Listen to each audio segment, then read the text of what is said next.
Dutta Media, Power of News. I'm Dr. Nikhil Kumar Chokam, a consultant neurosurgeon, brain and spine specialist, Gautam Neurocare, Hyderabad. Hello viewers, welcome to another episode of Your Doctor, Meekosam Me Doctor. Ee week mana guest doctor, Dr. Venkat. He is a intervention radiologist. Dr. Venkat, మీ గురించి. Hello అండి, నేను doctor GP Venkat Chowdary.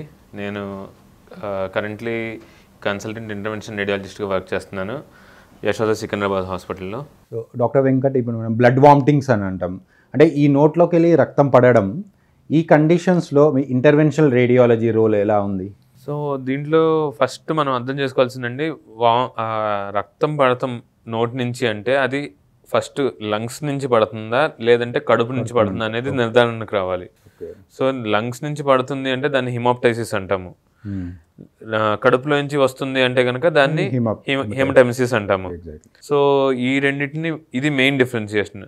ఒకవేళ కనుక మనకి first అది ఎక్కడి నుంచి వస్తుంది అని తెలిస్తే దాన్ని బట్టి, సపోజ్ లంగ్స్ నుంచి అనుకోండి, సో అది యూజువల్గా ఏంటంటే పేషెంట్కి దగ్గు ఒకటి ఉంటుంది. సో దగ్గుతో పాటు కళ్ళలో పడతాం కానీ లేకపోతే వామిటింగ్ వచ్చినట్టు ఉంటుంది. అంటే ఆ లంగ్స్లో పాడై ఉంటే, especially long term lung disease ఉన్నాళ్ళు, అంటే మన ఇండియాలో అయితే మోస్ట్ కామన్ వచ్చేసి ట్యూబర్క్లోసిస్ అంటాము, అంటే క్షయవ్యాధి.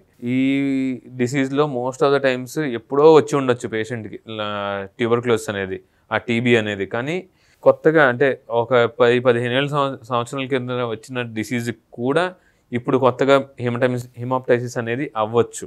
సో ఇలాంటి కేసుల్లో మనం డైరెక్ట్గా ఏదైతే లంగ్కి వెళ్ళే బ్లడ్ సప్లై ఉంటుందో దాని లోపలికి వెళ్ళి ఆ రక్తనాళాలని సెలెక్టివ్గా దాన్ని క్లోజ్ చేసేస్తాము.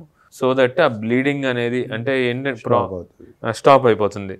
ఎందుకంటే ఇది లంగ్లో బ్లీడింగ్ ఎప్పుడు తక్కువ కింద తీసుకోకూడదు. ఎందుకంటే అది ఊపిరితిత్తుల్లో సడన్గా కనుక మ్యాసివ్ బ్లీడింగ్ కనుక అయితే ఊపిరి అందకుండా పేషెంట్కి అప్పటికప్పుడు శ్వాస అందక లైఫ్ థ్రెటనింగ్ సిచ్యువేషన్, అంటే ప్రాణాపాయ స్థితి వచ్చేసే అవకాశం ఉంటుంది. సో ఇది ఒకటి. రెండోది కడుపులో నుంచి బ్లీడింగ్. కడుపులో నుంచి బ్లీడింగ్ అయితే కనుక ఫస్ట్ అండ్ ఫార్మోస్ట్ ఏంటంటే endoscopy is the first step. ఒకవేళ ఎండోస్కోపీలో కూడా బ్లీడింగ్ కంట్రోల్ అవ్వలేదు అంటే, లేదు ఎండోస్కోపీలో దొరకలేదు ఎక్కడ బ్లీడ్ అవుతుందో అంటే, అప్పుడు ఐఆర్ రోల్ అనేది నెక్స్ట్ మేజర్ స్టెప్ అనమాట. ఎలాగైతే మనం బ్లడ్ వామిటింగ్స్ అనుకున్నాము, లైక్ కింద మోషన్లో బ్లడ్ పడడం కానీ అలాంటి కండిషన్స్లో మీ లైక్ ఏం చేస్తారు? సో మోషన్లో బ్లడ్ పడటం అనేది దాన్ని మనం మెలీనా అంటామండి. అంటే మెలీనా అంటే మోషన్ రంగు నల్లగా రావటము, లేదు కొన్నిసార్లు హెమటోచీజియా అంటాం, అంటే మోషన్లో క్లియర్గా ఫ్రెష్ బ్లడ్ వస్తున్నట్టు. సో ఎయిదర్ ఆఫ్ దీస్, అంటే మెలీనా అయినా అవ్వచ్చు, హెమటోచీజియా అయినా అవ్వచ్చు.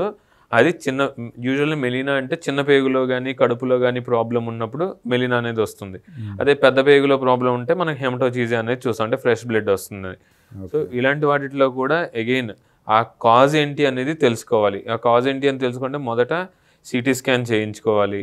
రెండోది కొలనోస్కోపీ చేయాలి. రెక్టోసిగ్మాడోస్కోపీ అంటాము, కొలనోస్కోపీ, రెక్టోసిగ్మాడోస్కోపీ. ఇది గ్యాస్ట్రోఎంట్రాలజిస్ట్ అనే వాళ్ళు చేస్తారు. వాళ్ళు చేసి వాళ్ళకి అగైన్ ద సేమ్ థింగ్. ఒకవేళ కనుక మనకి ఒక బ్లీడింగ్ సోర్స్ కనుక దొరికింది సిటీ స్కాన్లో, అది ఎండోస్కోపీ కానీ కొలనోస్కోపీలో కానీ దొరకట్లేదు, ఆర్ అక్కడ కంట్రోల్ అవ్వట్లేదు అన్నప్పుడు definitely there is a role for intervention radiology. మేము అగైన్ అక్కడికి వెళ్ళి ఒక రెస్క్యూ లాగా అనమాట. For everything we are like a rescue team. Yeah. Okay. So ఇప్పుడు ఇంకో కండిషన్ చూస్తాం, కాళ్ళల్లో వారికోస్ వీన్స్ అంటాం, అంటే లెగ్స్లో ఉన్న వీన్స్ అన్ని డైలైట్ అయిపోతాయి. సో ఈ వారికోస్ వీన్స్లో లైక్ ఇప్పుడు చాలామందికి స్టేజెస్లో గ్రేడ్స్ ఉంటాయి. సో ఏ గ్రేడ్లో ఈ ట్రీట్మెంట్ అవసరం వారికోస్ వీన్స్? అండ్ ఈ మినిమల్లీ ఇన్వేసివ్ అన్నారు మీ ఇంటర్వెన్షనల్ రేడియాలజీ. సో మీ ఇంటర్వెన్షనల్ రేడియాలజీ ద్వారా ఎలాంటి ట్రీట్మెంట్ ఇస్తున్నారు? సో వారికోస్ వీన్స్ అంటే మనకి జనరల్గా చాలా మందిలో చూస్తామండి, కాళ్ళల్లో రక్తనాళాలు ఉబ్బిపోయి ఉంటాయి.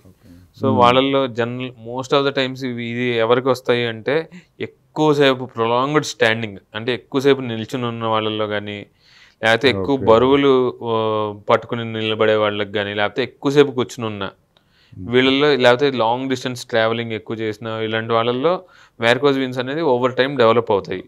సో అలా రక్తనాళాలు ఉబ్బిన వాళ్ళలో అందరికీ చేయాల్సిన అవసరం లేదు. ఇనీషియల్ స్టేజెస్ అంటే కాళ్ళల్లో ఏమీ సిమ్టమ్స్ లేవు. అంటే సిమ్టమ్స్ అంటే నా ఉద్దేశం కాళ్ళు నల్లగా ఏం మారలేదు, పుళ్ళు పడకుండా, ఓన్లీ జస్ట్ ఆ వీన్స్ మాత్రమే కనిపిస్తున్నాయి, స్వెల్లింగ్ రాలేదు, అంటే ఇంకా వాపులు రాలేదు. ఇలాంటి వాళ్ళల్లో స్టాకింగ్స్ అంటే మనకి కాళ్ళకి స్టాకింగ్స్ ఉంటాయి కదా, ఆ ప్రెషర్ డ్రెస్సింగ్ లాగా. సో అది వేసుకుని పని సమయంలో అవి వేసుకుని మేనేజ్ చేసుకోవచ్చు. అండ్ పడుకునేటప్పుడు కాళ్ళు కొంచెం ఎలివేటెడ్ అంటే ఒక 2 దిళ్ళు వేసుకుని పడుకుంటే అది యూజువల్గా కంట్రోల్ అయిపోతుంది.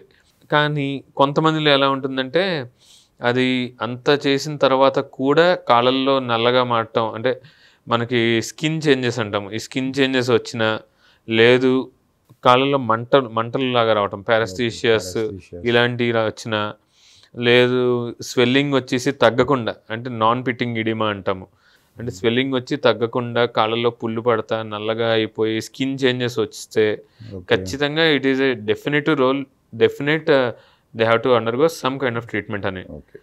సో ఇప్పుడు వ్యారికోస్ వీన్స్లో కొన్ని ఓపెన్ సర్జరీస్ ఉన్నాయి, లైక్ వీన్స్ని స్ట్రిప్పింగ్ అంటారు. లైక్ ఈ మినిమల్లీ ఇన్వేసివ్లో ఏమేమి ట్రీట్మెంట్ ఇస్తారు, ఎలాంటి ట్రీట్మెంట్ ఇస్తారు? సో మినిమల్ మీరు అన్నట్టు సర్జికల్ సైడ్ వచ్చేసి మనం మామూలుగా స్ట్రిప్పింగ్ ఆఫ్ వీన్స్ అంటాము, లైగేషన్ ఆఫ్ పర్ఫరేటర్స్ అంటాము ఇవన్నీ. సో మా ఇంటర్వెన్షన్ రేడియాలజీకి వచ్చేసేపాటికి సో ఆ వీన్ ఏదైతే మనకి జిఎస్వి అంటాము, గ్రేట్ సఫ్నెస్ వీన్ అంటాము, అది కాళ్ళలో మెయిన్ వీన్, దాని దగ్గరే మోస్ట్ ఆఫ్ ద టైమ్స్ వ్యారికోసిస్ అనేది దాని ద్వారానే వస్తాయి. సో ఆ వీన్లోకి డైరెక్ట్గా మనం ఒక చిన్న కెథటర్, ఒక రేడియల్ ఫైబర్ అంటాము, ఆ ఫైబర్ వేసి మొత్తం నా వీన్ లోపల నుంచి బర్న్ చేసుకుంటూ వచ్చేయచ్చు. సో దాన్ని లేజర్ థెరపీ అంటాము. లేదు ఇంకా అడ్వాన్స్డ్ ట్రీట్మెంట్స్ వచ్చేసి రేడియో ఫ్రీక్వెన్సీ అబ్లేషన్ అంటాము. దాంట్లో కూడా అంతే, ఒక లాంగ్ కెథటర్ వేసుకుని ఆ వీన్ మొత్తాన్ని తొడ దగ్గర నుంచి కాలు వరకు మొత్తం ఆ వీన్ అంతా బర్న్ చేసేసి పర్ఫరేటర్స్ని కూడా క్లోజ్ చేసేయచ్చు. ఇంకా లేటెస్ట్ ఇప్పుడు కొత్తగా ఏంటంటే